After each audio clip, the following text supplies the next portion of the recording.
Olá, pessoal, muito boa noite. Depois de uns probleminhas técnicos, estamos de volta. Para variar, sempre tem que ter, para ter graça. Pois é, não tem graça, né? Então, estamos hoje aqui, eu e a Vanessa, falando de um assunto que eu já falei hoje, que só quem vai falar mais é a Vanessa. Camila, que vai falar mais. Contar uma Camila. história de pescador, né, Vanessa? Ou seja, como as comunidades tradicionais ajudam aos cientistas da conservação. E hoje a gente traz aqui, quem que a gente traz, Vanessa? Querida Camila, boa noite. Tudo bom, Camila? Hoje a gente está aqui com a Camila Antunes Zapes e vou ler aqui um pouquinho o currículo dela. Estou olhando para a minha cola. Ela é doutora em Ecologia e Recursos Naturais pela nossa amada UENF, com mestrado em Ciências Biológicas, né, onde ela estudou comportamento e biologia animal na Universidade Federal de Juiz de Fora. Fez bacharel e licenciatura em Biologia pela Universidade do Vale do Rio Doce, além de ter um pós-doutorado na área de ecologia humana também na nossa querida e amada UENF. Atualmente, a Camila é professora adjunto da UF, né, atuando no departamento de geografia, e ela tem experiência em várias coisas de nome complicado. Vejam só: ecologia, etnobiologia, etnoecologia, zoologia, com ênfase em ecologia humana, atuando principalmente nos temas etnobiologia de comunidades tradicionais, conflitos ambientais em comunidades tradicionais e impacto de mega empreendimentos portuários sobre comunidades de pesca artesanal e agricultura familiar. É isso mesmo, Camila? Boa noite.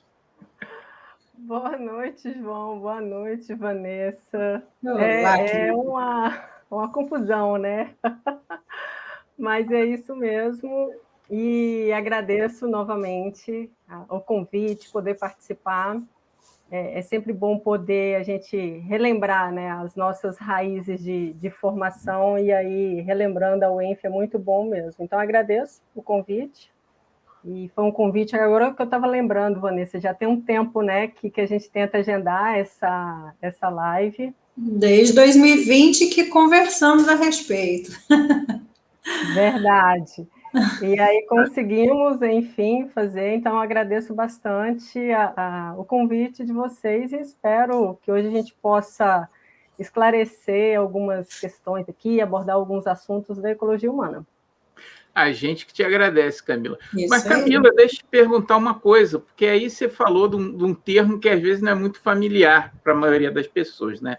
Quando a gente fala em ecologia, você em geral, a gente em geral pensa, né, na plantinha, no bichinho que está lá no meio da floresta amazônica, que não tem nada a ver com a gente, e você vem falar, né, de ecologia humana. Como é que é essa coisa de ecologia humana? O ser humano também tem a ver com ecologia? Como é que é essa história? Conta pra gente. É verdade, João, né? Porque na escola a gente aprende o que é ecologia, falando naquele conceito bem simples, é o estudo da nossa casa. E a gente esquece, né, que a gente separa muito natureza do homem, natureza da humanidade.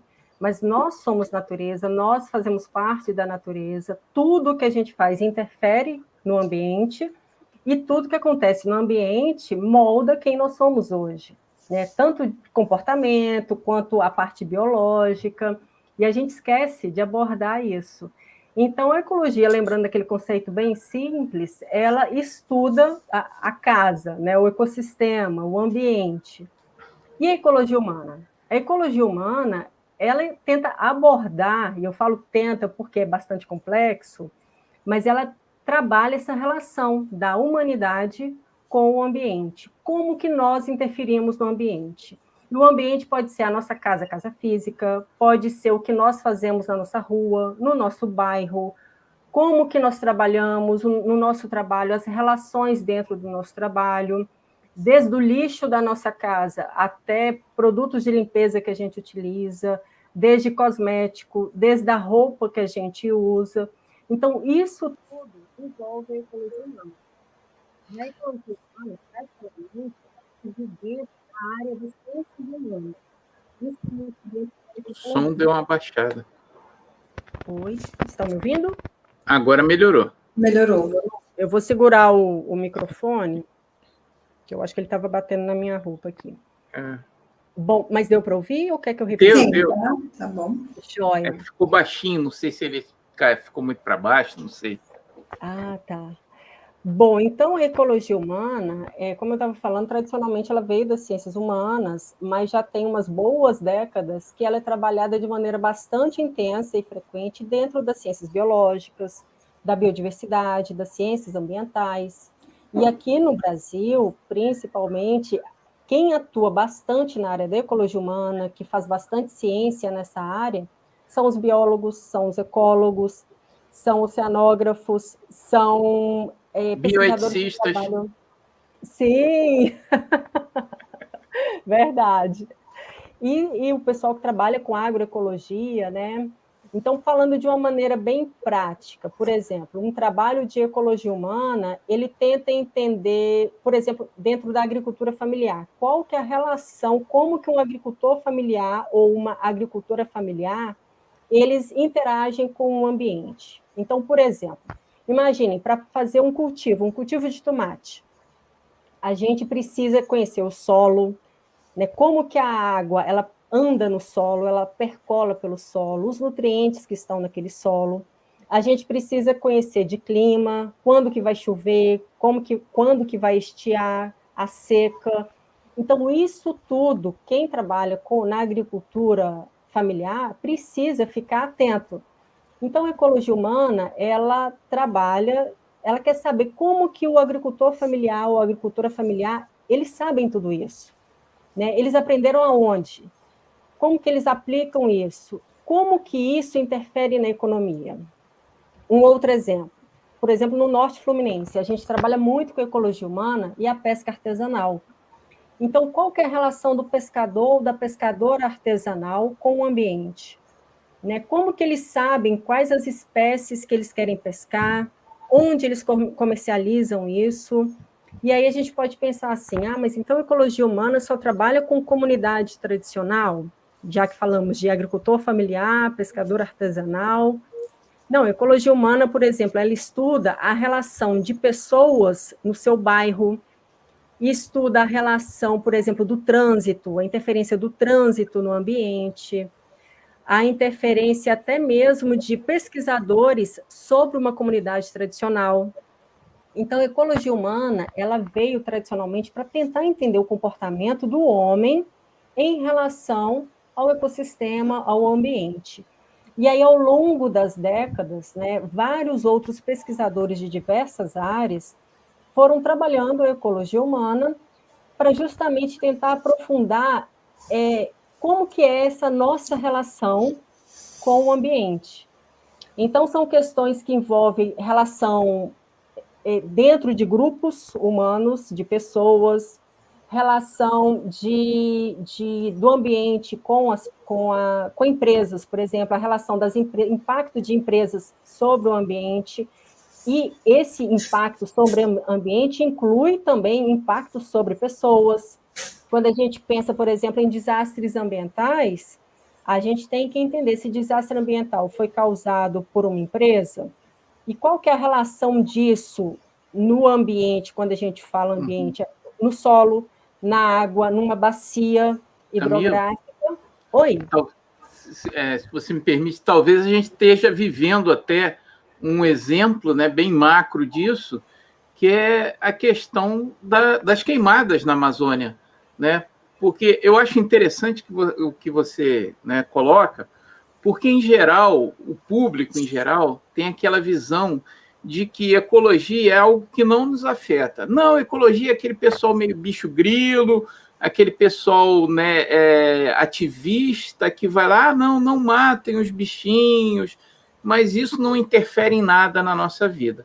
Mas hoje, eu acho que talvez a gente ainda não tenha dados, né, para falar sobre isso, mas a tendência é muito clara, lembrando sempre que ciência não é opinião e ciência se firma em dados, né? Quando a gente fala que não tem dados é porque a gente ainda não tem, talvez, dados científicos por isso, é porque a gente viu, principalmente aí nos últimos 2 anos, uma queimada, né, extensiva de áreas da floresta amazônica, sob a justificativa de gerar recursos, gerar dinheiro, e hoje em dia a gente está à beira de uma crise energética, né? Daqui a algum tempo eu acho que as pessoas vão ver que vai faltar luz, o preço da luz já está claro, e parece, né, que isso tem uma relação. É mais ou menos por aí, a gente pode dizer que esse seria um exemplo da ação da ecologia humana, essa interferência maciça do homem no meio ambiente? Isso aí, João. A ecologia humana, enquanto ciência, ela tenta entender essa relação mesmo. O impacto que a gente causa, por exemplo, durante queimadas em uma floresta. Né?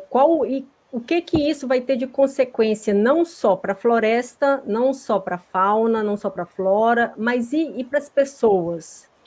E a gente esquece que, apesar, o exemplo que você deu, né, a Amazônia estar longe da gente que está aqui no Sudeste, essa interferência ela vem. Né? A gente tem que lembrar que no ambiente, na natureza, tudo está conectado. Então, um outro exemplo, indo nessa pegada que você trouxe para a gente, é a sobrepesca. O quanto a gente está explorando os oceanos, os estoques pesqueiros, de uma maneira desenfreada, principalmente pela pesca industrial. E aí a gente acha que quando a gente faz uma moqueca, por exemplo, a gente não tem nada a ver com a sobrepesca. A gente tem que lembrar, se existe uma demanda do mercado, por exemplo, camarão, eu adoro camarão, mas eu tenho que lembrar como que é a pesca do camarão, extremamente predatória, né? E que precisa ter uma regulação para que esses estoques de camarão se mantenham. Então, o consumidor, a gente tem que assumir a minha culpa.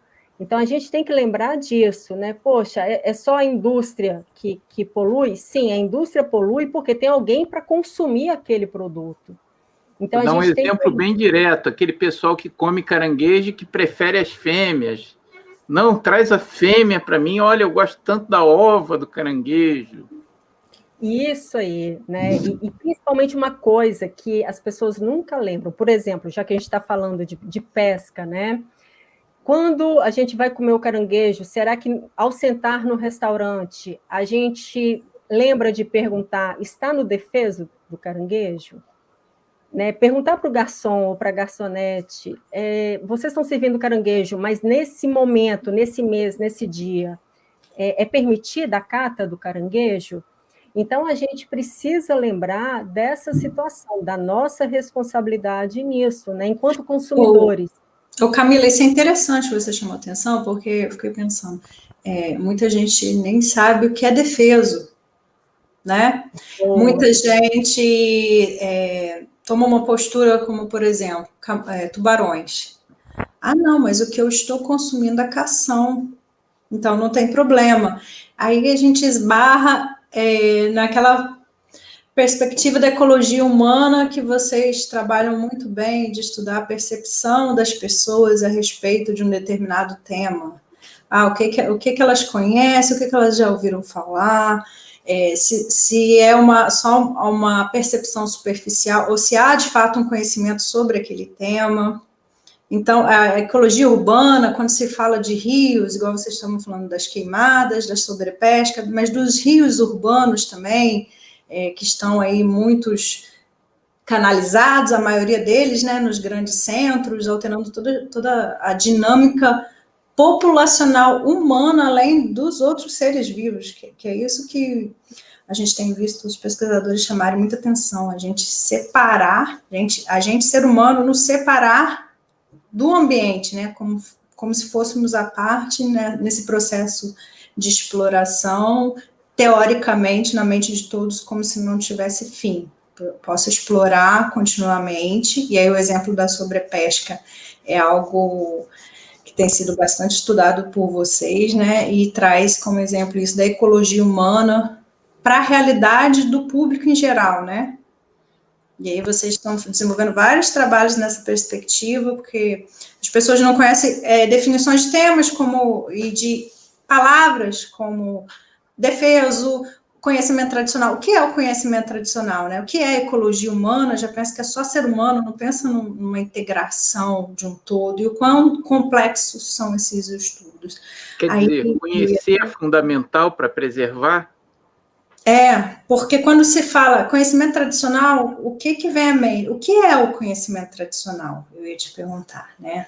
Você trouxe o que é ecologia humana. O que é esse conhecimento tradicional? Como que é essa interface do estudo baseado nesse conhecimento tradicional?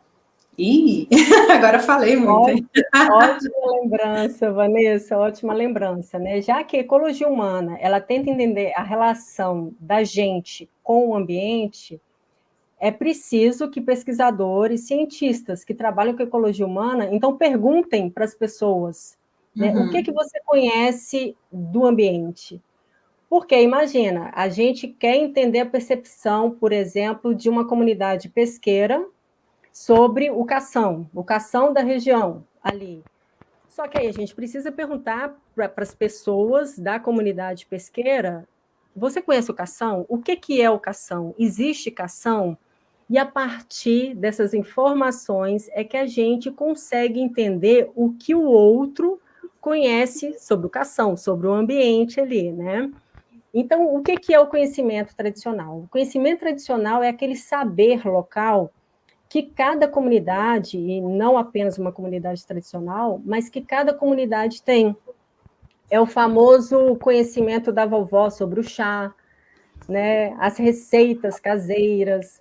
Então, conhecimento tradicional é aquele saber que uma comunidade tem, que um grupo de pessoas tem, e esse conhecimento ele é repassado do mais velho para o mais novo. E é um conhecimento que não é aprendido na escola, não é sentado na carteira que se aprende, mas é na prática do dia a dia. E aí eu costumo até, pensando no conceito, né, de conhecimento tradicional dentro da ciência, é aquele conceito assim, que é abordado apenas pelas comunidades tradicionais. Eu acho um conceito até muito excludente, porque quando a gente pensa na nossa formação, nas nossas famílias, o que os nossos pais, as nossas mães, as nossas tias, tios, avós e avós nos ensinaram? É um conhecimento que não foi aprendido em uma escola. Eles passaram para a gente. Por exemplo, higiene, lavar a mão, tomar banho, lavar roupa, limpar uma casa, atravessar a rua antes, olhar para os dois lados. Isso tudo envolve esse saber popular, desde as danças, por exemplo, festa junina, né, o Anavã, o Anarriê, tudo isso envolve o saber popular. E o conhecimento tradicional, aquele bem estritamente dito, é aquele saber, então, que o mais velho passa para o mais novo, dentro de uma comunidade, e esse saber ele é enriquecido ao longo dos anos. Então, vamos imaginar o seguinte, por exemplo, um grupo, uma comunidade de quilombolas do litoral brasileiro, né? Enfim, ali do norte fluminense, por exemplo. Imaginem aquele saber que aquela comunidade tem sobre o ambiente.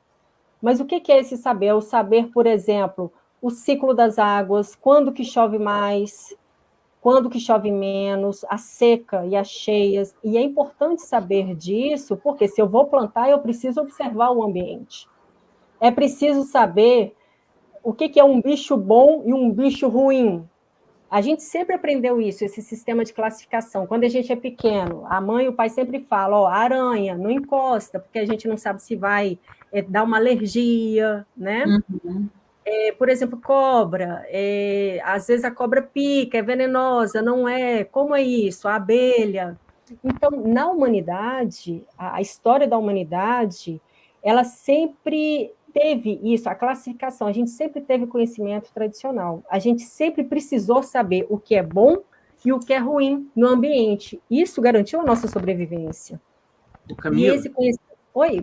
Não, eu estava pensando aqui, né, enquanto você estava falando, quer dizer, esse saber tradicional, eu acho que muitas vezes, quer dizer, lógico, eles nos traz uma identidade afetiva, às vezes nos traz uma identidade cultural, né, como você falou aí até das palavras da quadrilha, que vem do francês, isso é histórico no Brasil, E eu lembro que quando eu era criança, na casa da minha avó, né, as pessoas falavam muito, por exemplo, da babosa, né? Você pega a babosa, corta a folha da babosa e passa aquilo no cabelo. Então tinha até umas vizinhas mais pobres que, em vez de shampoo, usavam babosa, pedia a folha da babosa para passar no cabelo.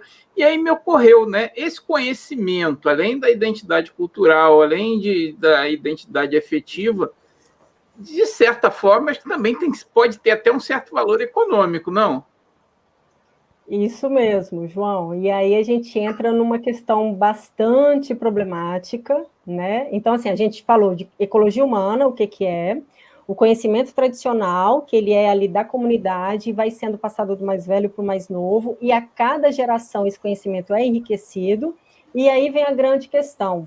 Esse conhecimento, ele pode se tornar valorável? A gente pode transformar ele num produto, pode comercializar, pode vender esse conhecimento? E aí você bem lembrou da... Oi? Babosa, foi vovó. Justamente, você bem lembrou da babosa, né? A babosa sempre foi utilizada para banho de creme no cabelo, assim como o abacate, né? E aí, quando a gente pensa, vamos lá lembrar daqueles produtos de cabelo à base de babosa, à base de abacate, não só de cosmético, mas também da indústria farmacêutica. Quantos medicamentos tem na sua base plantas, né? E, então, assim, a gente precisa lembrar que o conhecimento tradicional, ele pertence a comunidades específicas. E parte desse conhecimento, ele é utilizado, a gente utiliza no nosso dia a dia, mas uma questão muito séria que a gente precisa lembrar é como que esse conhecimento, ele se transformou em dinheiro, como que isso ocorre? E aí a gente tem que partir para uma discussão sobre conflitos, né? Ao longo de vários anos, e na verdade isso começou no final do século XVIII, quando a indústria farmacêutica percebeu que dava para transformar certas plantas em remédios, aquelas plantas que a vovó, o chá que a vovó dava para a gente, ajudava a diminuir dor de cabeça, cólica menstrual, cólica abdominal. Será que se a gente intensificar aquele princípio ativo daquela planta, a gente transforma isso em remédio? Então, ao longo de várias décadas, foi isso que aconteceu. Então, a indústria farmacêutica, ela produziu e produz ainda hoje bastante medicamentos baseado em conhecimento tradicional. Claro que, junto com esse conhecimento tradicional, existe toda a ciência por trás ali, os pesquisadores, né? Então, é um claro exemplo da junção do conhecimento tradicional com o conhecimento científico. E o quanto que a junção desses dois saberes ajuda a salvar vidas. A mesma coisa acontece, está começando a acontecer, na verdade, voltado para a conservação ambiental. A junção do conhecimento tradicional com o conhecimento científico para se trabalhar a conservação. Hoje, vou dar um exemplo aqui do nosso país, né, que é mais próximo da gente. Temos, por exemplo, grupos de pesquisa, institutos de pesquisa, que atuam na conservação de tartarugas marinhas, de golfinhos, de baleias, onde eles chamaram para trabalhar em parceria membros de comunidades tradicionais. Porque imagina a situação, o pesquisador, o cientista, ele tem que trabalhar na universidade, ele tem que dar aula e ele tem que fazer pesquisa. Para fazer pesquisa, ele geralmente, quem trabalha nessa área, vai, por exemplo, ali, eu quero trabalhar com tartaruga marinha, eu tenho que ir nas áreas onde ocorre a tartaruga marinha. Só que eu não posso ficar ali 24 horas, porque tem que voltar para a universidade, dar aula, mas eu tenho que observar a tartaruga marinha. O que é que eu posso fazer? Eu posso entrar em parceria com pessoas da comunidade que têm interesse em trabalhar com tartarugas marinhas e que têm já um conhecimento tradicional sobre tartarugas marinhas. E isso agiliza muito a pesquisa. Porque imagina, eu que não consigo ficar 24 horas vendo um ninho de tartaruga, Por quê? Porque tem outras questões do trabalho do cientista que tem que ser feito, mas em parceria com alguém da comunidade que mora ali, que conhece o horário, vamos dizer assim, da tartaruga, que sabe onde estão os ninhos. Essa pessoa, o saber dela, junto com o meu saber, né, tradicional e científico unidos, se torna muito mais forte e a gente incrementa muito mais as informações para a conservação. Por outro lado, no Brasil, e o Brasil foi um dos países precursores, um dos primeiros a se preocupar em garantir que o conhecimento tradicional que fosse transformado em mercadoria, parte disso retornasse para a comunidade tradicional. Principalmente quando a gente pensa que o boldo da vovó, o chá de boldo, se tornou um medicamento. A babosa, né, se tornou um creme para o cabelo. Então, isso entrou ali no mercado. Como que eu posso garantir que parte dessa verba vai para a comunidade que me informou que aquilo ali é bom para o cabelo, que o boldo é bom para, sei lá, dor de estômago?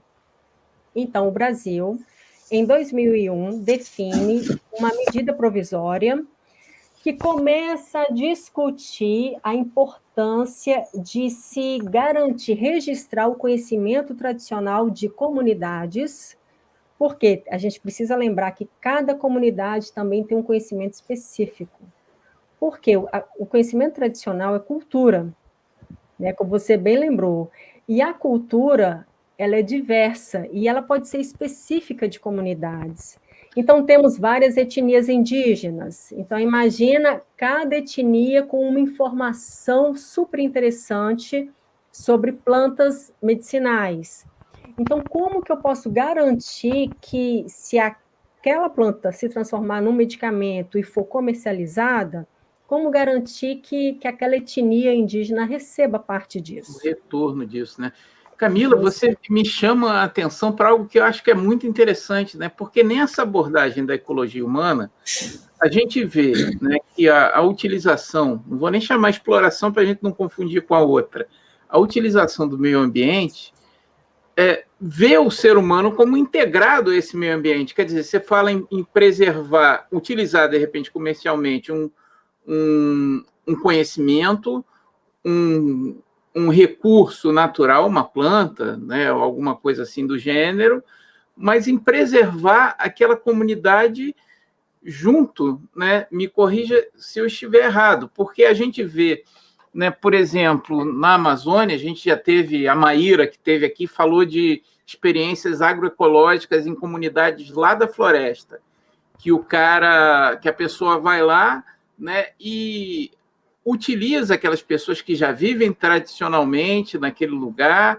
né, tirando um recurso de forma não predatória, que alimenta a indústria farmacêutica, que dá insumos para a comunidade, ao contrário dessa visão que a gente tem, que, por exemplo, não, a floresta amazônica está lá para ser explorada, então vamos derrubar tudo, Vanessa saiu, mas daqui a pouco ela volta, vamos derrubar tudo, vamos plantar soja, vamos botar gado, e essa soja, esse gado, traz recurso para quem? Né? Muitas vezes até impede a sobrevivência das comunidades tradicionais, que não tem mais onde coletar o seu insumo. Né? Então, quer dizer, quando a gente fala em exploração de recurso natural, esse modelo da soja, do gado, muitas vezes é exploratório, né? Porque dá recurso para uma pessoa, que é o mega fazendeiro, o mega empresário, e muitas vezes para mais ninguém. Nessa visão, me parece bem integral, né, da ecologia humana, você, inclusive, favorece essas relações, não só a relação de preservação ambiental, mas até a relação, eu diria, econômica também, é isso? Isso. E uma questão que a gente, na verdade, a gente precisa entender é que existe uma relação, uma comunidade tradicional, ela reside há anos em um território, em um espaço físico, vamos dizer assim, né? O sentimento dela de pertença àquele ambiente é muito intenso. E é tão intenso, e como o conhecimento tradicional ele é rico e é enriquecido ao longo de gerações, então os membros daquela comunidade, eles conhecem bastante sobre os aspectos gerais mesmo do ambiente que eles vivem. E o principal, eles querem o tempo inteiro manter aquele recurso. Por quê? Porque eles sabem que se explorarem demais, até esgotar o recurso, o que acontece? Eles próprios vão passar necessidade. E esse é um problema que a gente, que não faz parte de uma comunidade tradicional, às vezes a gente esquece. Né? Por exemplo, agora, estamos no mês de julho e existe uma campanha mundial do Julho Sem Plástico. A gente esquece que todo produto, tudo que a gente tem dentro de casa, né? Quando a gente vai no supermercado e faz compras, olha a quantidade de plástico que a gente traz para dentro de casa. E aí a gente pensa assim, não, eu vou jogar fora. E aí tem aqueles memes que são bastante conhecidos. Não existe fora. O jogar fora dentro do planeta, não existe isso. Então, a gente vê a quantidade de plástico que os oceanos estão recebendo. E isso já tem muito tempo, e a gente ainda não atinou para essa situação. E aí, quando vem, quando a natureza, que faz parte dos ciclos da natureza, né, resolve devolver esse plástico... Ia falar sobre isso. Não é? No seu banho de mar ali, sol lindo, aí você chega, que absurdo essa praia imunda, né? Isso aí, pois é, mas será que e eu, enquanto consumidora, eu preciso assumir que sim, eu contribuo para que esse sistema horrível continue. Então, como que a gente pode usar o conhecimento tradicional junto com o conhecimento científico para trabalhar, para minimizar essas questões todas? E aí eu acho incrível que no nosso país, em 2015, foi instituída uma lei federal para garantir que as comunidades tradicionais recebam esses royalties, a gente pode chamar assim, recebam parte do que é vendido a partir desse conhecimento tradicional, né? Receba parte disso. Já que parte de produtos são bastante utilizados, e talvez a gente pense assim, mas eu não utilizo nada de conhecimento tradicional. Será quando você não está passando aquele creme de uma linha específica que é de frutos da Amazônia, será que você não está utilizando conhecimento tradicional? Sim, com né? certeza. Os próprios medicamentos simples de dor de cabeça, eles, no início, eles vieram de conhecimento tradicional.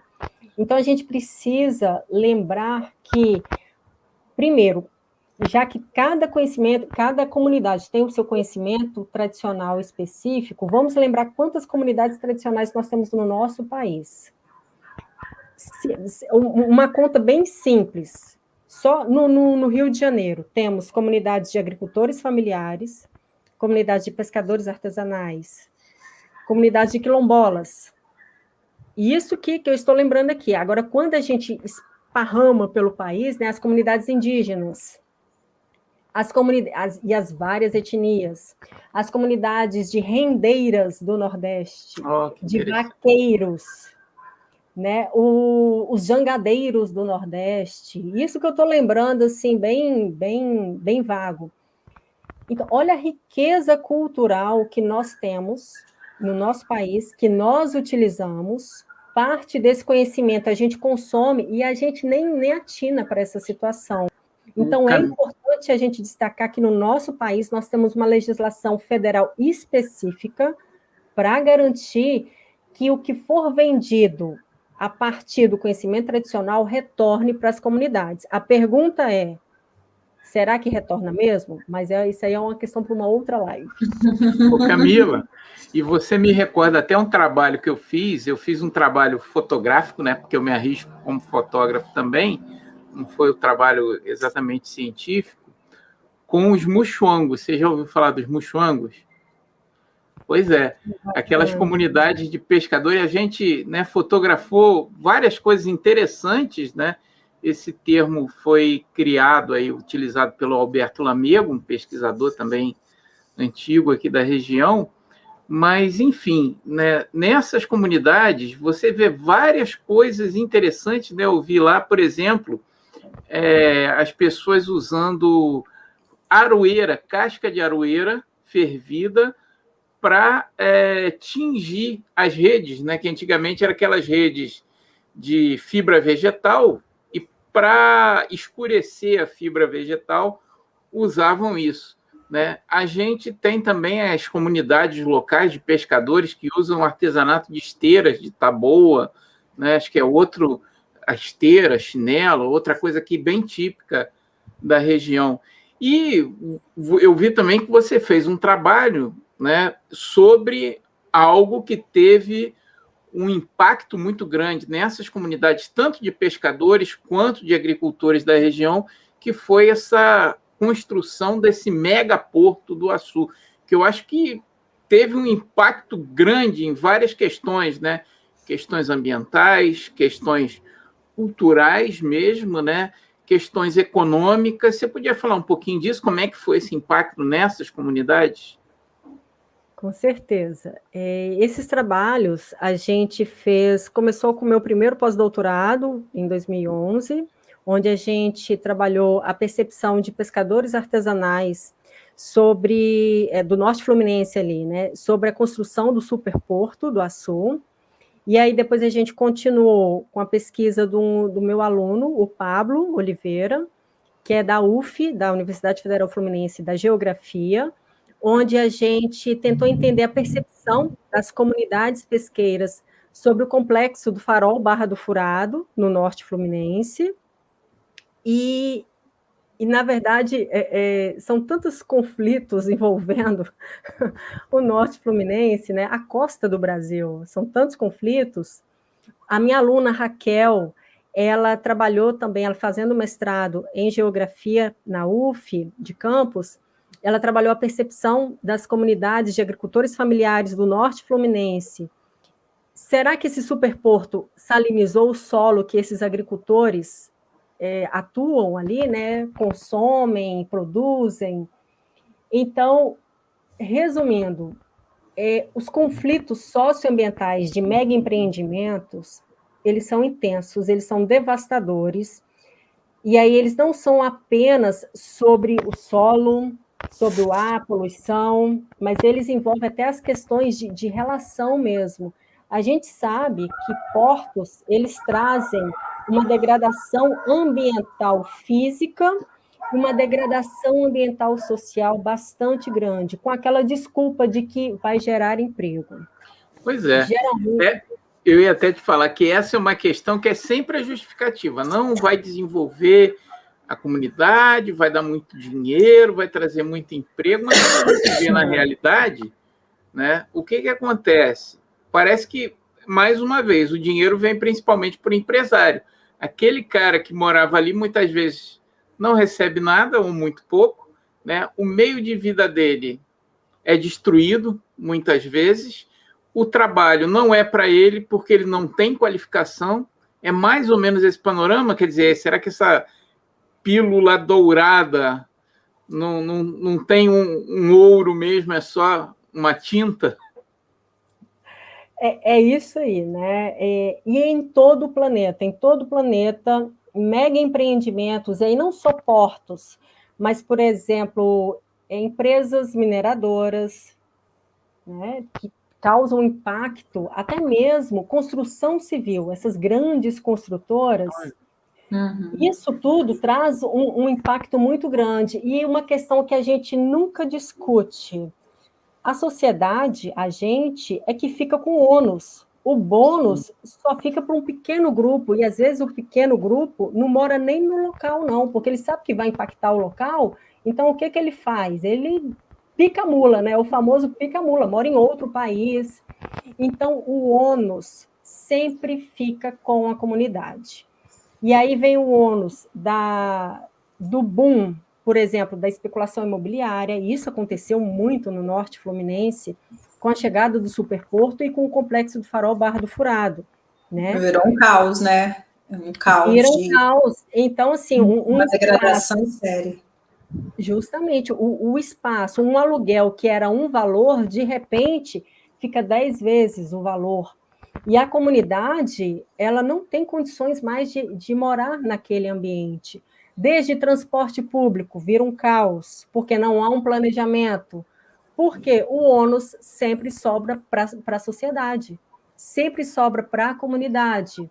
E apenas um pequeno grupo que fica com o bônus da situação.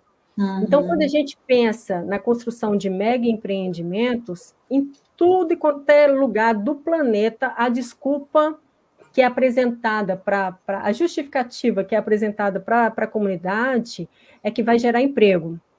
E aí a gente tem que lembrar o seguinte: uma comunidade tradicional geralmente tem atividades econômicas tradicionais de pesca, um ecoturismo, né, uma produção de esteiras, enfim, é um modo de vida mais artesanal. Agora imagina, para se trabalhar num superporto, em que tem que ter vários idiomas, falar vários idiomas, tem que entender de super equipamentos, será que realmente o emprego que será gerado vai ser para o morador local, que às vezes não teve oportunidade de se especializar, né, naquela área, em trabalhar com aquilo? Então, essa é uma questão que pouco é discutido. Quando um mega empreendimento ou um grande empreendimento chega em um local e usa essa justificativa, na verdade, eu acho que em todo local do planeta já está babada essa justificativa, né? As pessoas já não caem mais nessa lábia. E aí, o que a gente precisa fazer? A gente precisa participar de audiências públicas, né? A gente precisa saber defender e entender sobre o ambiente também. Mas aí vem uma outra questão.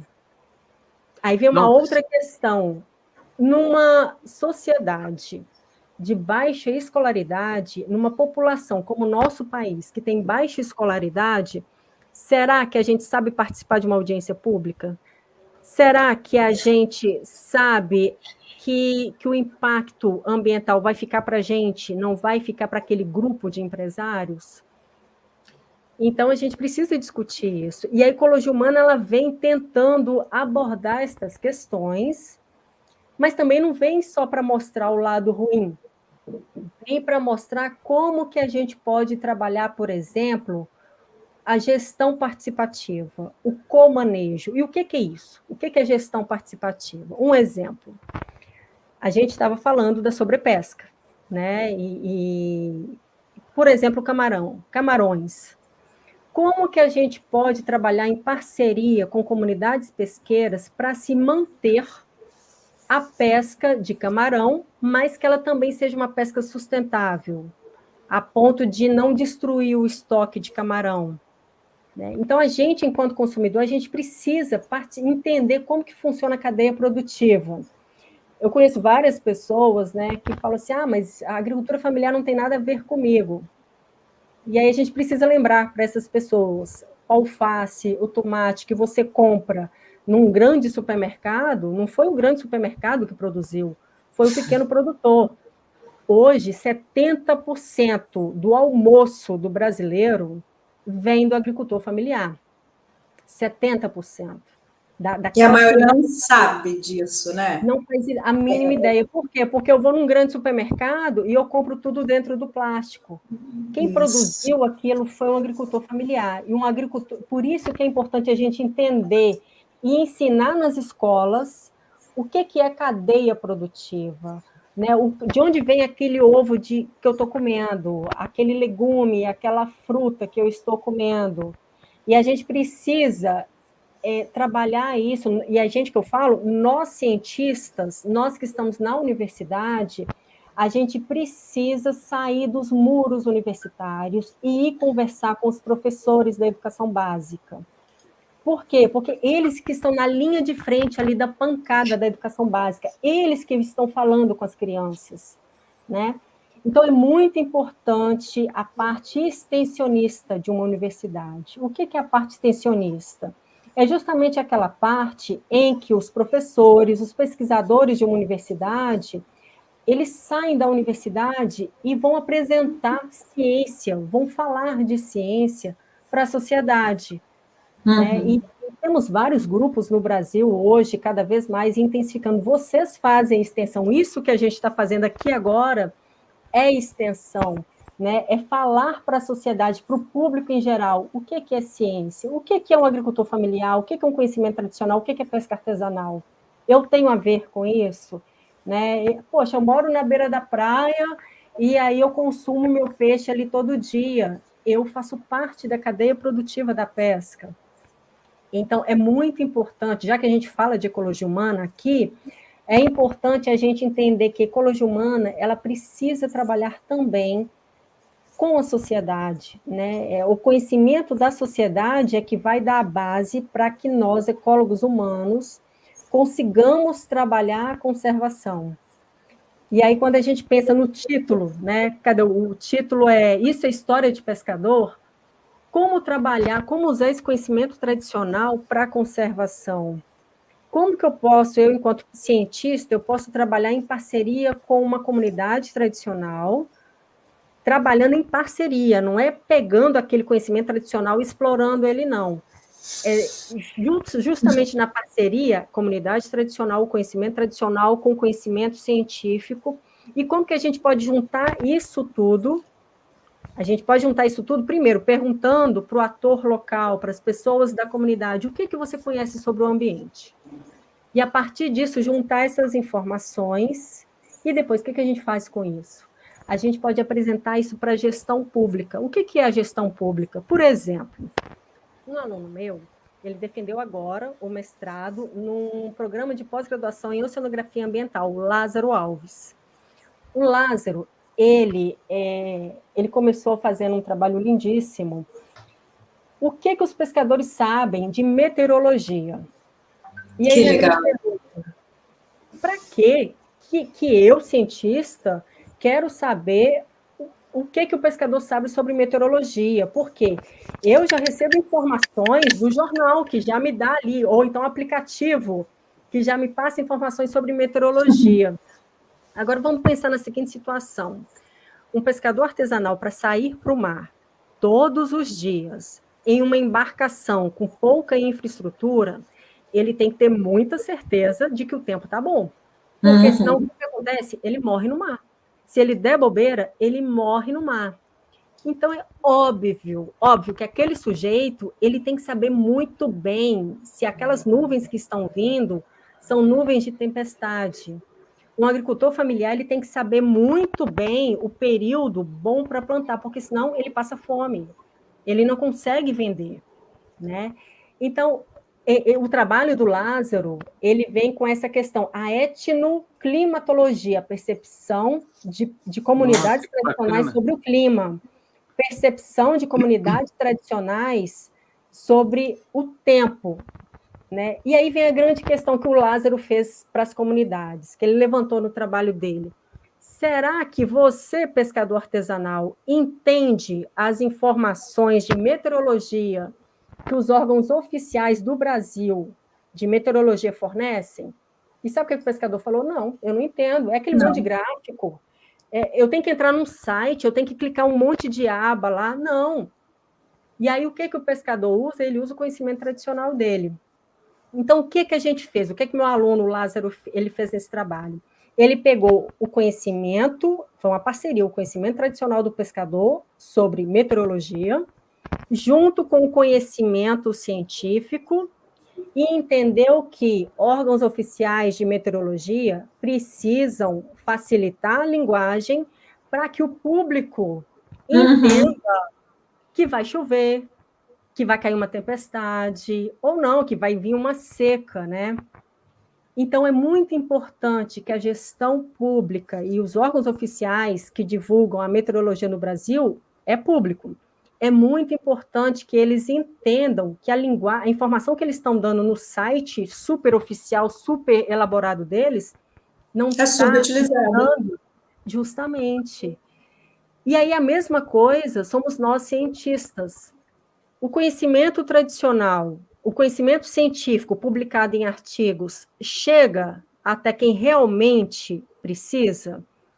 Né? Quando a gente vai trabalhar, eu gosto muito de dar esse exemplo, epidemia de dengue. Não vou falar nem de Covid agora, não. Vamos falar de epidemia de dengue. Todo ano a gente tem epidemia de dengue. Só que aí, quando a gente pensa assim, temos que solucionar o problema da dengue. O que a gente tem que pensar numa campanha para uma população como a população brasileira? A gente tem que falar, olha, o mosquito, a dengue é um vírus. Esse vírus, ele é transmitido pela picada do mosquito.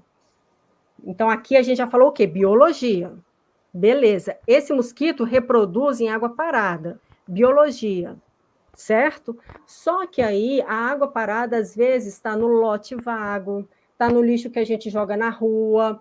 Isso envolve saneamento básico. Opa, já mudou quem está envolvido ali no meio. E aí eu pego o dengue e vou procurar um médico. Olha a medicina junto. E aí, quando a gente vai falar de saneamento básico, a gente precisa do assistente social que vai nas comunidades.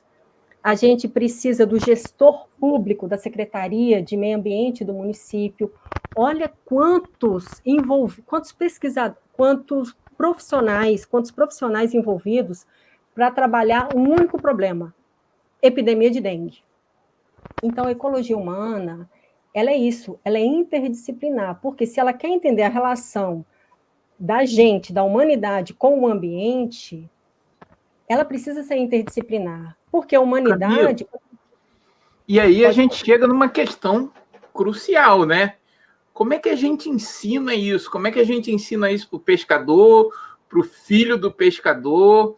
Eu acho que, de repente, é interessante a gente pensar, né, nas crianças que difundem com muita facilidade, né, esse tipo de conhecimento até para os pais, né, porque a criança já está no ambiente de ensino, né, e o pescador muitas vezes não. Eu vi até na sua pesquisa que a maioria, cerca de 80% dos pescadores, né, estão ali no nível fundamental, né? Como é que a gente, então, pega todo esse conjunto de conhecimento e passa para as pessoas? É uma ótima pergunta. Primeiro que nós, cientistas, a gente tem que baixar nossa bola. Porque a gente fala numa linguagem técnica, uma linguagem que só a gente entende, né? É a nossa bolha, é a nossa panelinha. Então, a primeira coisa, a gente tem que entender a linguagem popular. Se eu quero falar com uma comunidade da Barra do Açu, que fica no Norte Fluminense, eu tenho que saber a linguagem que eles usam, o vocabulário deles. Se eu quero falar com agricultores familiares, eu tenho que saber a linguagem deles, né, para conseguir a gente ter um diálogo ali. A partir do momento que o cientista, que o pesquisador, ele entende, ele estuda aquela comunidade e começa, então, essa parceria, é super importante a gente lembrar que educação, ela não pode vir apenas desse modo, o professor falando, ou a professora falando, e o aluno ou a aluna ouvindo. Né? E aí, o próprio Paulo Freire sempre falou para a gente, pessoal, para ensinar, a gente tem que trazer a realidade do aluno, do estudante. Não adianta falar, os nossos livros de ecologia, por exemplo, no Brasil, não adianta a gente falar de biomas, e eu estou usando como exemplo bioma de área temperada. Eu tenho que falar do bioma que o resto de Mata Atlântica que tem, né, a Caatinga, eu tenho que falar do bioma que é meu aqui, que está aqui. Por quê? É esse bioma que eu vejo. Então, é muito importante que, primeiro, para fazer essa divulgação das informações de conservação, a gente entenda a linguagem popular. Né? Isso é o ponto-chave. Para isso, pesquisadores, baixando a bola, vão sair dos muros da universidade. Quando a gente entende a linguagem do outro, aí a gente consegue dialogar. Dialogando, a gente pode ver pontos que estão indo na mesma direção ou que estão um pouco diferentes. E aí, esses pontos indo na mesma direção, como que a gente pode trabalhar isso? Por exemplo, a maior parte da minha formação e da minha pesquisa envolve percepção de comunidades pesqueiras, de pescadores, sobre golfinhos. Né? Mas O que isso tem a ver? Hoje, o maior problema de mortalidade de golfinhos no planeta é a captura acidental por rede de pesca. Isso é um problema seríssimo, né? Agora, adianta, eu lá em Brasília, eu emito, né, defino uma lei, é proibido usar a rede naquele local ali e ponto, acabou. Não adianta nada. Não adianta. O que eu tenho que fazer? Eu tenho que entrar em parceria com o pescador, primeiro com o próprio pescador, se ele sabe que existe esse problema, golfinho morrendo em rede. É o primeiro ponto. Se ele identifica que aquilo é um problema, então vamos, junto com a comunidade, tentar achar uma solução. Para vocês terem uma ideia, em 2013, a gente fez um trabalho na APA da Baleia Franca, em Santa Catarina, na área de proteção ambiental da Baleia Franca, em Santa Catarina. É um problema ainda muito sério lá, quando é a chegada das baleias francas, né?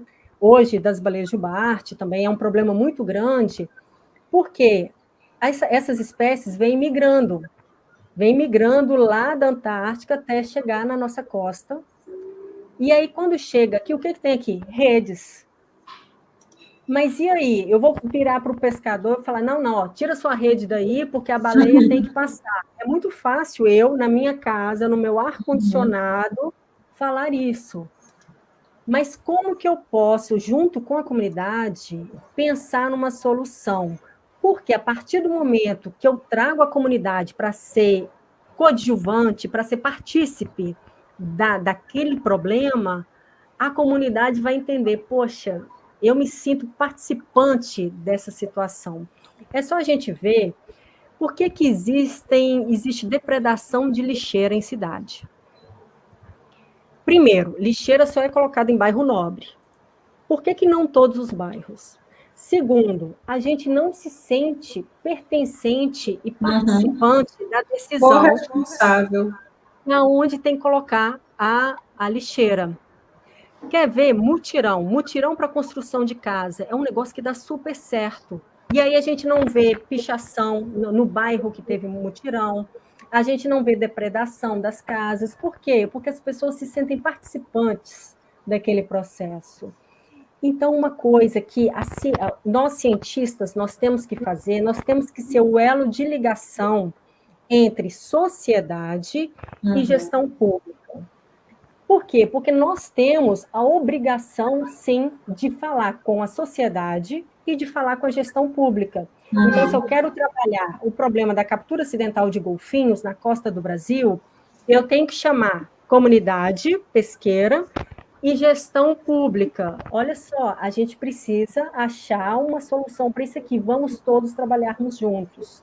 Porque aí cada um desses grupos se sente participante da situação e abraça a causa.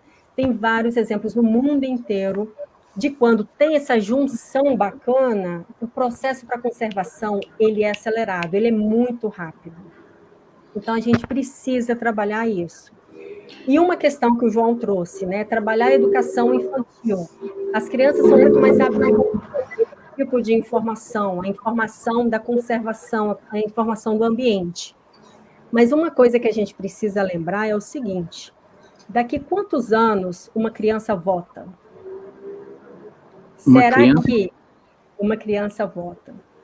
A gente tem que lembrar, por exemplo, nas próximas eleições, independente se é presidencial, se é estadual, se é municipal, a gente, enquanto cientista, a gente tem que achar uma maneira de atingir o público votante, informar para esse público que, olha, quando você for apertar o verde nas urnas, lembre-se que quem você colocar para ser o seu prefeito, o seu vereador, o seu presidente, ou a sua presidente, ou o seu governador, a sua governadora, você tem que lembrar que a decisão dele vai interferir se vai ter enchente na sua casa. Fundamental. São essas pessoas que fazem as leis, né, que vão destruir o que está aí, ou preservar para gerações futuras, que vai te dar, de repente, uma condição de sobreviver conservando o meio ambiente, ou vai destruir tudo, mandando recurso para quem você nem conhece, para a multinacional, para o grande empresário,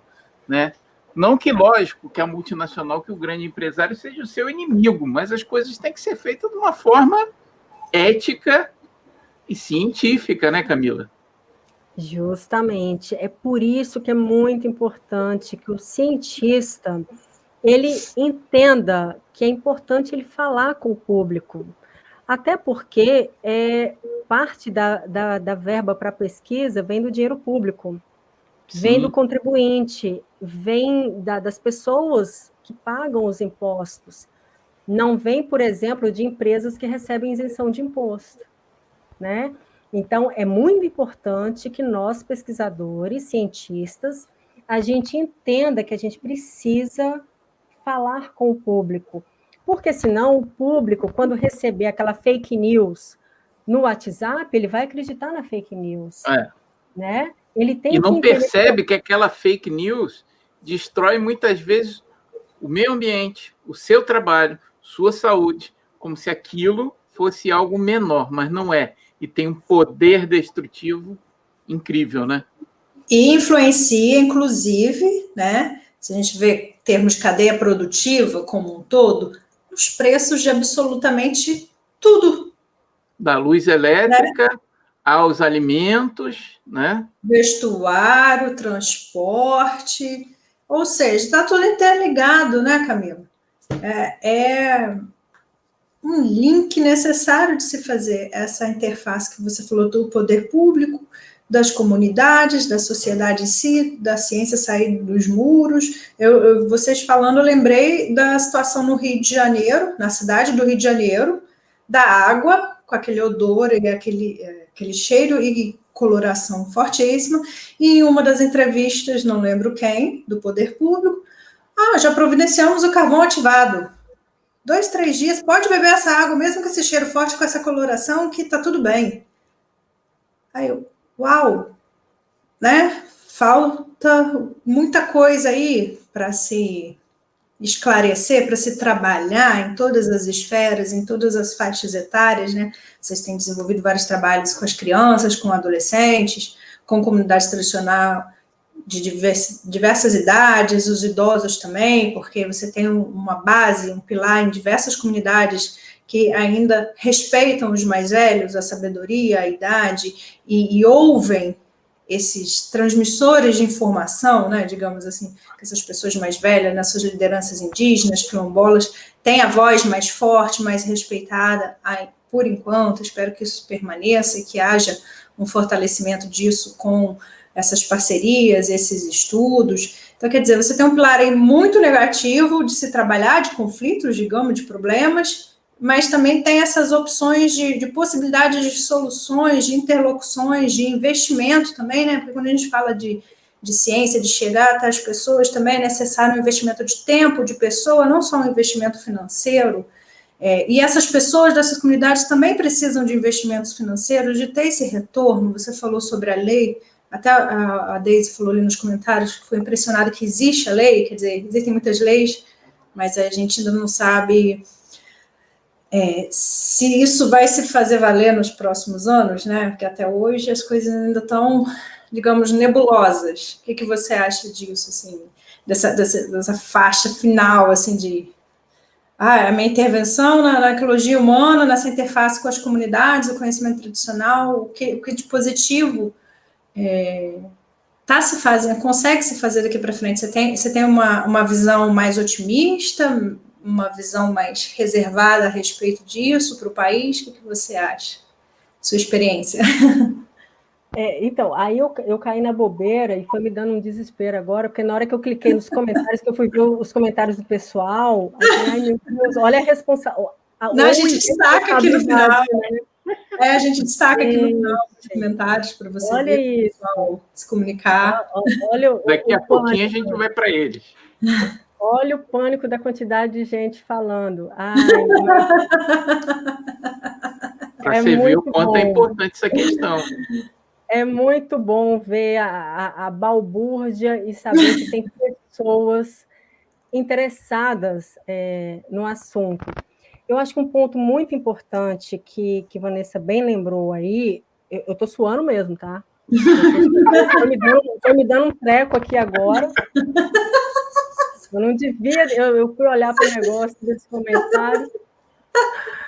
Mas sabe por quê? Porque é muito sério, gente. O que a gente fala aqui é só a gente lembrar dos nossos professores, né? Quantas memórias a gente tem dos nossos professores que ajudaram a gente ser o que a gente é hoje, uma fala da mãe, uma fala do pai, de um tio. Sim, claro. Então, dependendo do que a gente fala, pode marcar, pode ajudar, mas pode também destruir a vida de alguém. Espero não ser o caso aqui. Mas acho que não. São muitos comentários positivos, algumas dúvidas interessantes. Nada. Eu já tirei dos comentários, porque senão eu vou ficar muito tenso. Mas é muito uma questão, assim, né? Sendo bem prática, então, para a pergunta sua, Vanessa. Sim. O que eu acho daqui para frente? Primeiro, que quando a gente quer uma casa limpa, a gente coloca as cadeiras para cima, a gente tira tudo, limpa tudo, né? Faz aquela... Quem chega na casa, na hora, fala assim, meu Deus, o que está acontecendo? Né? Parece que a casa é uma zona. Aí depois da faxina, depois da bagunça, quando a faxina termina, você olha, poxa, ficou legal. E eu acho que a gente, enquanto nação brasileira, eu estava bastante pessimista. Mas aí, conversando com pessoas que são de fora da bolha acadêmica, né, que a gente fica muito nessa bolha da ciência, é só a gente ver a quantidade, por exemplo, de canais no YouTube ou de perfis de Instagram de pessoas que não são cientistas, mas estão criando conteúdo digital de informação sobre saúde, sobre violência, né, como combater a violência, questões ambientais. Então, a gente fala assim, repartido em caixinha, mas é tudo ambiente. O nosso comportamento é ambiente, o passarinho voando é ambiente, tudo é ambiente. Quando eu penso nisso, eu fico bastante animada, e quando eu converso com... Eu tenho primos pequenos, né, primas pequenas, de 8, 15 anos, eu adoro ouvir que eles são muito mais engajados, e eu adoro saber que às vezes eles são até petulantes, podem parecer petulantes, mas não são petulantes, é porque se a gente fala, olha só, tem que beber água todo dia, muita água, aí eles perguntam, por quê? Só que às vezes eles perguntam de um jeito, né, por quê? Eu adoro isso, porque isso significa que o outro tá ali curioso. E a gente tem que aproveitar essa curiosidade. Então, eu estou muito esperançosa, eu estou doida para ver o pessoal que hoje tem 15 anos, que vai fazer 16 anos e que vai votar ano que vem, para as nossas eleições presidenciais. E é muito importante nós, enquanto pesquisadores, professores universitários, ficarmos atentos a isso. Sabe por quê? Quem vai votar ano que vem pela primeira vez, daqui 2 anos no máximo, está na universidade. Qual o público que eu vou receber? Qual o público que eu, enquanto professora, vou falar? Vou ensinar? E, principalmente, o que eu vou aprender com esse público? Então, eu estou muito, muito animada. Ai, que ótimo. Mas com isso. E, independente do caos que a gente vive, e independente do desmonte universitário que a gente vive, na verdade, a gente sempre viveu um desmonte universitário. A gente sempre viveu um desmonte da escola. E, no entanto, o professor e a professora permanecem, a pesquisa, mesmo sem financiamento, permanece. Sabe por quê? Porque o professor, a professora, o cientista, a cientista, nós somos extremamente teimosos e petulantes. E amamos aquilo que fazemos, né, Camila? E amamos aquilo que fazemos. E a gente não consegue ver uma injustiça, um conflito socioambiental, a gente não consegue ver isso e não fazer nada. Então, isso é muito bom. E eu quero receber alunos na universidade daqui 2 anos, esses que vão votar, eu quero receber alunos curiosos. Né? Eu adoro ver, por exemplo, canais no YouTube, principalmente de brasileiros, né, que vêm com essa pegada de jovens brasileiros, que vêm com essa pegada da crítica sarcástica, da questão, por exemplo, o que é família? Gente, o conceito de família já mudou completamente, né? Com certeza. Então, é muito importante que a gente valorize esses jovens que já vão votar ano que vem, porque eles vão ajudar a gente a definir o que vai ser o nosso país daqui para frente. E é muito importante que nós, professores, a gente entenda a linguagem deles, como nós precisamos entender a linguagem das comunidades, para que a gente fale para a gestão pública. Olha só, a sociedade brasileira está precisando disso, disso e disso. Só que, para isso, nós, professores, nós, cientistas, a gente precisa ficar atento à questão da interdisciplinaridade, a esses diversos saberes, né? É muito importante que a gente valorize o saber do outro. Só que, para isso, a gente tem que saber ouvir. E isso é um problema nosso enquanto professor, porque a gente fala, né? Eu estou aqui falando há um tempão. A gente fala, a gente é treinado para isso. Por isso que é importante a gente saber quais as fake news que estão rodando por aí. É muito importante a gente perguntar para o tiozão do pavê e comer o que ele está recebendo no WhatsApp. Porque o que ele está recebendo no WhatsApp, eu tenho que saber a linguagem que ele entende para que eu consiga explicar a coisa corretamente para ele, só que no termo que ele entende. Não adianta eu chegar... Oi. Eu também tenho essa esperança, né? E é como eu falo, a gente sempre fala dessa questão do tio do WhatsApp, né? Desses grupos doidos aí que falam de campanhas anti-vacina, que a China não sei o quê, e que botaram chip na vacina e essas coisas doidas. Mas, por outro lado, meu filho também tem 16 anos hoje, né? E às vezes ele me surpreende porque ele acompanha também sites de, vamos chamar de youtubers profissionais, né? Aqueles caras que se apropriam dessa linguagem, que são muito bons. A gente tem o Felipe Castanhari, a gente tem o Leon Yanilce, a gente tem vários, né, caras que estão utilizando essa linguagem de forma mais apropriada, como você está ressaltando o tempo todo. A gente, cientista, também tem que, de certa forma, se apropriar dessa linguagem, ser um pouco comunicador, né? E isso me dá um pouco de esperança, né? Eu acho que a gente também, se a gente tem as pessoas do mal que divulgam mentiras, né, com interesses escusos, a gente também tem muita gente do bem, né? Graças a Deus, que são modelos bons a ser seguidos, né? Justamente. Uma dica até que eu dou, não sei nem se eu posso chamar isso de dica, né? Porque alguns colegas até julgam por isso. Mas sabe o que eu assisto muito? Eu gosto muito de assistir canais do YouTube de, por exemplo, o Whindersson Nunes, que é um comediante. Sim, sim. Eu gosto de assistir a linguagem que a Anitta, cantora, utiliza. Porque se eles conseguem falar com milhões de pessoas, por que eu, que fui tão preparada para falar com pessoas, não consigo atingir o público deles? Eu tenho que aprender a linguagem deles, a linguagem do TikTok. Como que um meme chama mais atenção do que um livro? Né? Então, eu tenho que entender, olha só, em uma sociedade de baixa escolaridade, porque existem políticas públicas para deixar com baixa escolaridade, eu tenho que entender que não adianta eu falar uma linguagem rebuscada, eu tenho que falar a linguagem do meme, eu tenho que falar a linguagem do tiozão do pavê e do comer. Eu tenho que atingir esse público, porque esse público, a cada 2 anos, vota, né? Ou é eleição mais local ou eleição federal. Então, a gente precisa entender essa linguagem popular.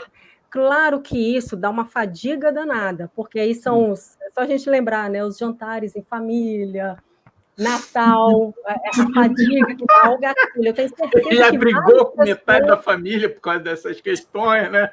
Justamente, mas a gente precisa, a gente, que eu falo cientista, né, o professor ali, poxa, a gente recebeu um boom de conhecimento, não é possível que eu não consiga falar com muita gente.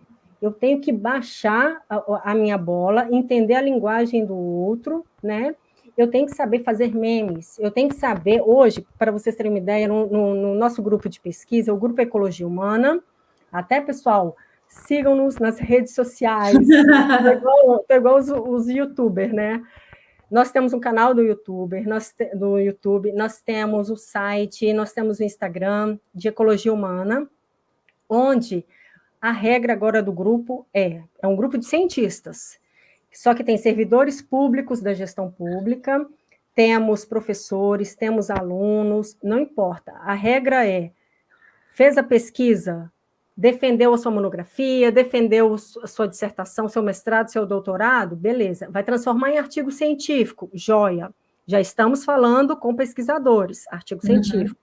Só que vai pegar aquele artigo científico naquela linguagem rebuscada e vai transformar em um e-book com capinha colorida, que a linguagem seja acessível para as pessoas do público em geral.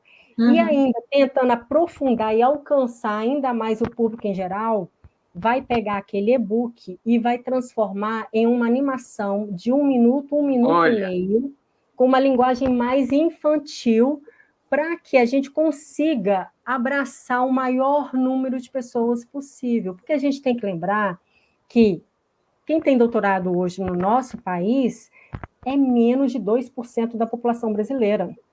Então, não dá para a gente ficar utilizando a nossa linguagem super cheia de firula.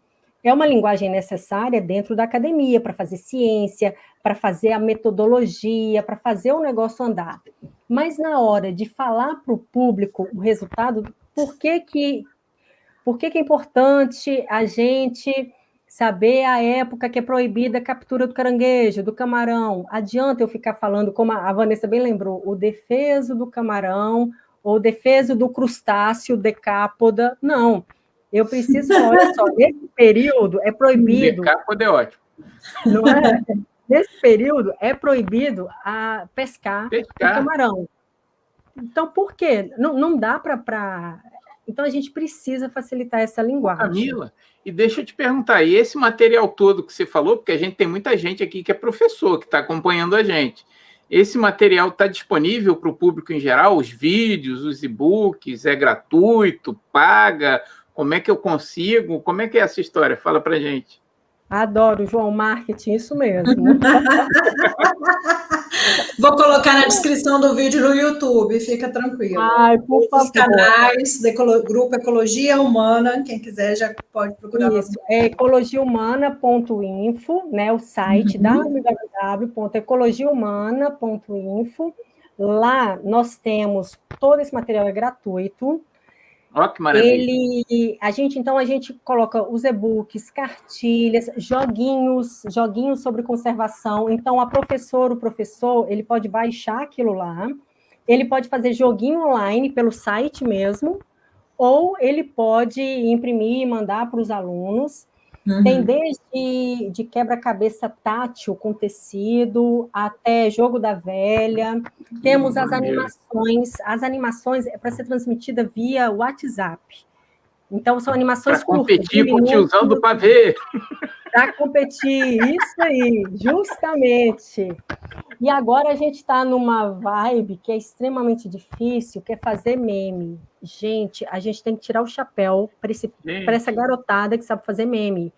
Um meme bem feito, aquela crítica bem feita, é aquele negócio, uma imagem vale mais que 1000 palavras, e realmente, e quando... Estou tentando e estou sofrendo. A gente estava conversando sobre os nossos grupos, de começar a, né, colocar para publicar. Aqui, por favor, que a gente está precisando disso no nosso projeto.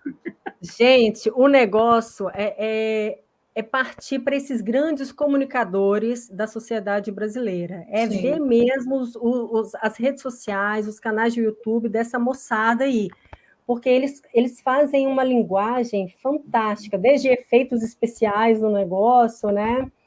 Então, assim, a gente tem o site ecologiahumana.info, está tudo disponível lá. E outra coisa, tem a aba para o cientista, com os artigos, tudo disponível, mas tem a aba para professores. É nessa aba, tudo gratuito, vocês podem baixar tudo lá, pode disseminar, isso aí é para usar e abusar, tá? Fantástico. Nós temos o Instagram, nós temos 2 Instagrams, na verdade, o @grupo_ecologia_humana. Nós temos o @MaresOceano, que é o nosso projeto de extensão carro-chefe, onde a gente trabalha questões oceânicas. E nós temos 2 canais no YouTube, onde a gente coloca vídeo tipo essa live, depois a gente vai copiar e vai deixar para lá também. Isso aí, vamos lá. Então, a gente tem o grupo do canal do YouTube do Grupo Ecologia Humana e do Mares Oceano. Então, a gente está aprendendo a fazer o que a gente chama de alfabetização científica digital. E aí eu vi nos comentários que tinha até a Jocineia, que ela é fantástica. Ela tem o Água em Flor no Instagram, que ela faz uma alfabetização científica digital que eu tiro o chapéu. Que eu fico sempre aprendendo com ela lá. É o Água em Flor, o Instagram. Jocineia, se eu estiver falando errado, você me corrige. Aproveitando a deixa, vamos lá para os comentários, então? Eu já estava indo. Olha para mostrar, olha só a abrangência, que legal, né? Esse é o Milton, fazenda agroecológica. Rapaz, do Pará. Exatamente. Obrigado aí, Milton. Tem diversos comentários, lógico, não vou colocar todos aqui, são muitos, né? Tem da Carla. Deixa eu fazer um comentário do Milton. Sim. Fale. O Milton, eu não conheço pessoalmente. Eu não sabia que ele existia até uns 6 meses atrás, quando a minha mãe me informou que ele é meu primo. Meu Deus. Ele tem uma fazenda agroecológica e tem um conhecimento tradicional. Eu sei que minha mãe sempre manda para mim. E aí eu acho, e esse tipo de conhecimento que a gente tem que valorizar, pegar dessas pessoas, juntar esse conhecimento deles com o nosso. E ele faz uns comentários pelo WhatsApp que eu fico assim, gente, olha, é essa linguagem que nós temos que falar, nós cientistas. Então, Milton, é um prazer, não te conheço, mas... Poxa, vamos de repente trazer o Milton também para falar com a gente, quem sabe? Poxa, eu acho que ele gosta. Milton, depois, cara, manda seu e-mail aí, seu contato, a gente entra em contato com você. Quem sabe a gente fala alguma coisa sobre essa questão, né, da agroecologia aí no Amazonas. Eu acho que seria muito interessante a gente falar disso também. A Feira de Santana, Bahia presente, a Jocineia, que você comentou. Olha que legal a Jeane falando. Entrou agora no site do Ecologia Humana e vai usar com os alunos. Jeane, usa e abusa. Pode divulgar pelo WhatsApp. Tá? Esse negócio tem direito autoral, não. É para espalhar conhecimento. Vamos acabar com as fake news. Ciência não é opinião, galera. Milton falando sobre o uso de plantas medicinais para o treinamento de pessoas presidiárias e quando elas saem da prisão terem uma profissão. Olha que interessante, né? A Jocineia, novamente, também fala sobre o protagonismo do sujeito local no conhecimento. A Deise, lá embaixo, que trabalha conosco, Camila, Deise Fernandes, quando você falou lá no meio da live sobre os royalties, né, em relação, royalties entre aspas, para o valor do conhecimento tradicional, ela falou, muito bom o Brasil ter essa responsabilidade, nunca imaginei isso. É bem legal, sim. Se vocês quiserem, eu passo aqui o número da lei. É a Lei Federal de 2015, número 13.123. 13.123. 123. Uhum. Aqui embaixo, deixa eu ver, mas quem? Vários elogios. Essa nova geração é a geração da indagação, quando você estava falando a respeito, né, dos adolescentes de hoje. A Jeane, que você também destacou anteriormente, sobre a gente falar a linguagem do jovem, a linguagem das pessoas, do popular, né? Aqui eu coloquei, ver se está correto, ecologiahumana.info. Depois eu vou colocar certinho na descrição, tá? Para todo Depois mundo. Depois a gente coloca ali no vídeo, também com calma, todos esses links para os sites da Camila, para quem quiser ir lá, entrar, pegar material, pesquisar, se informar um pouquinho mais, né, Vanessa? Depois a gente bota tudo direitinho. Vanessa, eu te mandei aí o info, o site, porque nos comentários eu não consegui colocar. Tá, deixa eu colocar aqui. Ok. E entre os comentários, além daqueles vários elogiando que amou, que adorou a sua exposição sobre o tema, a gente encerra com esse da Jeane. Eu preciso falar aqui do meu ex-aluno, mega pesquisador, o Joelson, ele falando ali, ele é pesquisador do grupo, ele trabalha com conhecimento tradicional de pescadores artesanais do Espírito Santo e do sul da Bahia sobre a pesca camaroneira. Os trabalhos dele são trabalhos lindíssimos que estão servindo para a gestão pública da pesca. É muito bacana. É muito legal mesmo. Parabéns, um salve a todos que trabalham com essa temática ao longo do litoral brasileiro, nas águas interiores também, né? Isso, a região amazônica, que muitos esquecem. A pesca de interior, nossa, é extremamente importante. E aí a Natália é nossa pesquisadora também no grupo, ela colocou ali o Instagram do nosso projeto, do nosso mega programa de extensão, que é o @mares_oceano. É bem legal também. Isso no Instagram, né? No Instagram, mas tem um canal do YouTube também, do Mares Oceano. E é um material também disponível para o pessoal usar na educação e mandar para o WhatsApp do tiozão do pavê e do comer. Gente, é isso aí. Eu acho fantástico, né? Também uma das coisas que essa pandemia nos trouxe, entre tantas coisas ruins, também teve essa possibilidade da gente interagir com pessoas, com pesquisadores, com professores, pessoas que nos acompanham, né, do Brasil inteiro, e a gente está aqui nessa troca, né, de informações que é muito bacana. Camila, a gente está chegando aqui ao final, infelizmente, dessa nossa conversa tão agradável, e eu queria te pedir para que você fizesse aí suas considerações finais, né, depois também os comentários da Vanessa, para que a gente pudesse encerrar, né, infelizmente, fazer o que? A gente tem que ir embora, uma hora a gente tem que partir, mas te agradecer muito, muito, muito pela sua disponibilidade, de você estar aqui falando com a gente de coisas tão importantes, lembrando para a gente sempre que ciência não é opinião, galera, então por isso que a gente traz aqui pesquisadores sérios, como a Camila, que tem esse trabalho excepcional. Muito obrigado, Camila, valeu mesmo, tá? E deixo aí a palavra com você.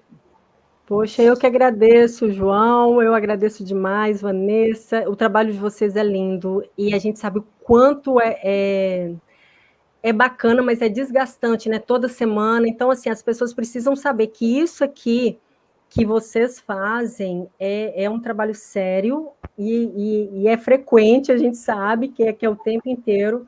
Isso é extensão de qualidade, parabéns, a gente sabe o quanto é um esforço coletivo muito grande, parabéns, e eu agradeço pela oportunidade de poder falar. É sempre bom a gente trabalhar em favor da verdade, né, em favor da ciência, em prol de informações sérias para a sociedade. Então, agradeço a oportunidade, agradeço a participação de todos aí, e é muito bom saber que tem pessoas que querem valorizar e juntar conhecimento tradicional com conhecimento científico, porque aí a gente trabalha em prol da conservação, unindo todos os grupos sociais, inclusive nós, pesquisadores, que somos cidadãos também. Então, obrigada pela parceria e pela possibilidade de fala. Ai, que delícia, gente. Eu não vou ficar falando. Eu vou mostrar um comentário que traduz o que eu sinto, tá? Da Lohane, que acabou de chegar. Obrigada pela live, foi maravilhosa. Camila, sua forma de falar e de expor esse conteúdo tão importante me inspira. Me inspira, Camila. A gente troca figurinha no inbox, todos nós. Né?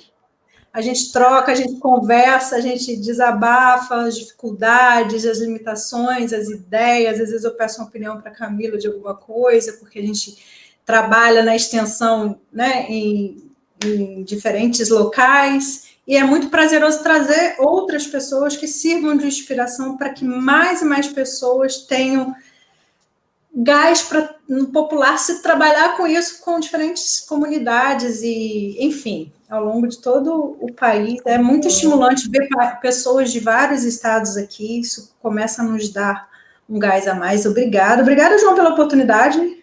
claro, de estar num projeto aí, contribuindo. E, Camila, sim, que vocês continuem crescendo o site, as interações com as escolas, com os jovens, com os adultos, com a gente também, da academia, para que outras pessoas saiam desse muro acadêmico, se inspirem nas ideias, nas inovações. Muito obrigada, uma boa noite a vocês e a todos presentes. De coração, obrigada pelo convite. Vanessa, eu posso falar só mais uma coisa? Dá tempo? Um segundo? Falar da importância da presença dos formadores iniciais nossos. Pai, mãe, avô, avó. A partir do momento que a gente tem uma base de informação do que é pensar no coletivo, o que é pensar no ambiente, a gente consegue fazer esse tipo de trabalho. Porque eu estou vendo aqui que minha mãe está aqui, né? Que demais! É importante a participação da família na formação do pensamento ambiental de alguém, tá bom? Que legal, um beijo para a mãe da Camila. Mãe da Camila, grande abraço, obrigado aí pela força, pela presença, e olha, tenha muito orgulho da filha que você criou, viu? Ela aqui é um exemplo para todos nós. E continuamos acreditando que ciência não é opinião e combatendo tiozão do pavê. Ficou marcado isso aí na live. Obrigada. Gente, aí o que eu faço? Eu desligo? Nada, eu encerro a transmissão. Tchau, pessoal. Tchau, boa noite. Até a próxima. Beijo.